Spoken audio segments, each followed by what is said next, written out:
Today's Movie Fiend's favorite will be True Lies, the 1994 film directed by James Cameron. I grew up with this film. It was a very formative movie, along with most of Arnold Schwarzenegger's films. Personal favorites were Total Recall, not Commando. Commando I watched later in my teens. It wasn't that, doesn't have that sort of homey nostalgic feel, but I love Eraser and Jingle All the Way, and Running Man, and Terminator 1 and 2, and Last Action Hero. So True Lies is definitely one of the pioneers of amazing filmmaking. For 1994, it was the third highest grossing film of the year, only defeated by Lion King and Forrest Gump. It was also the first movie to cost $100 million, a big gamble, but it made a good, triple that, or almost quadruple that. So definitely a solid hit for that. And there's also a different change of pace for James Cameron, because he usually didn't do comedy movies. This was an action comedy done after Terminator 2, so people were still like loving that movie. So his next film they would probably be interested in, because Terminator 2 is a perfect action movie, and True Lies is really close too. I love True Lies. True Lies is about a spy who's trying to stop some vicious terrorists from smuggling 4 nuclear warheads into the States. He works for like this super secretive organization. However, he neglects his wife and teenage daughter. The daughter's rebellious, and the wife's stuck in a rut. She's bored, and one day he finds out that she's been contacted by a spook named Simon, mystery man. So he thinks she's having an affair with this spy man. However, when he finds out that the spy man is actually just a con man, he decides to test his wife and give her a mission while using company resources and all these things. He's crossing a personal line. But the movie definitely has some nice subversions of the spy stuff.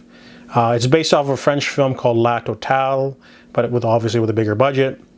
So of course their paths intercollide when the terrorists go after him while he's doing stuff with his wife. They get captured by the terrorists, and now they have to escape and stop them from releasing nuclear Armageddon. So I think the reason why this film works is that it's not just a straightforward action movie. If this movie was just about a man stopping terrorists, it'd be shorter, boring, not that interesting. What makes this movie stand out from the rest has to be the relationship between Harry and his family, mainly his wife. She's doing this whole side subplot thing where she wants a little excitement, so she's willing to literally trust a stranger and do missions with him and get a little excitement and keep it a secret from her family. And that sort of is a nice theme, but it also develops her as a character, as not someone who's just sort of sitting around, being captured or whatever. It would be a very generic film if the villains found out Harry's identity and then just kidnapped his family for leverage. It'd be very, very stock plot, very boring. This movie, you get to see Jamie Lee Curtis flex her comedic chops with the undercover dance sequence at the hotel. You get to see her flustered in an interrogation.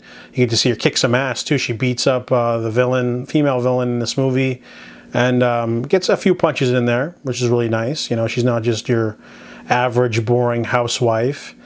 Even the daughter gets a little bit to do too, because she's just like there, but then she's used as a hostage at the end of the film. Where they definitely play up the action where Harry jumps into a Harrier jet, and then he clears out an entire floor of terrorists, and then the villain and the villain's helicopter. So the movie's action mainly focuses on the last half of the film. The first is mostly character development and comedic sort of things. I feel like the movie definitely owes a lot to Tom Arnold as Albert Gibson. He's the sort of sidekick comedic relief character who's, gives exposition, but he's also like Harry's best friend, always picks him up from work, helps him with his cover. He doesn't have much going on besides being a emotional support system for Harry, but he's also like hilarious. And so is a smaller role for Grant Heslov in there too. Even Charlton Heston's in this movie, but he's only got like 3 scenes. He's just the boss, really. But they don't really explain anything else about the organization. It's just mainly about them stopping some terrorists. And there's still some action at the beginning of the film too. There's the Swiss mansion, and then there's also the chase in the mall. So it's not completely boring until the end. But most of the action is definitely in the second half. And it's definitely well-directed action. It's all, classic, stunt work, squibs, blowing up half of a washroom just for a fight scene.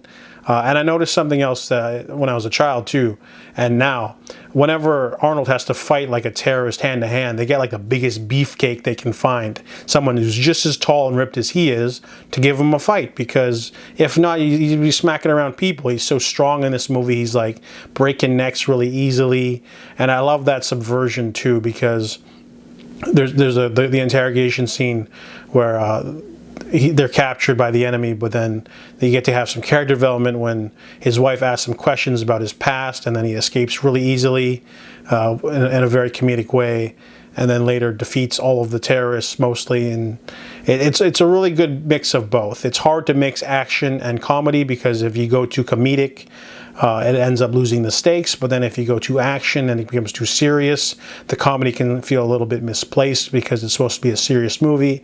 But this movie does it flawlessly. It's a perfect action movie. It holds up well. The visual effects hold up well. The story's unique and different. You can say like, no, it's not. It's just, but it is. The melding of the side plot and the main plot work wonderfully well together. It slows down the pacing a little, but I was never bored when I watched it as a young child or teenager, and now it's held up surprisingly well because of the robust direction and the solid script and the performances of everyone involved. Even Tia Carrere gets to play a nasty, snarling female villain. We haven't seen that in a while, and Art Malik is really good. So True Lies is a Movie Fiend's favorite because it's really well done, and it stood the test of time.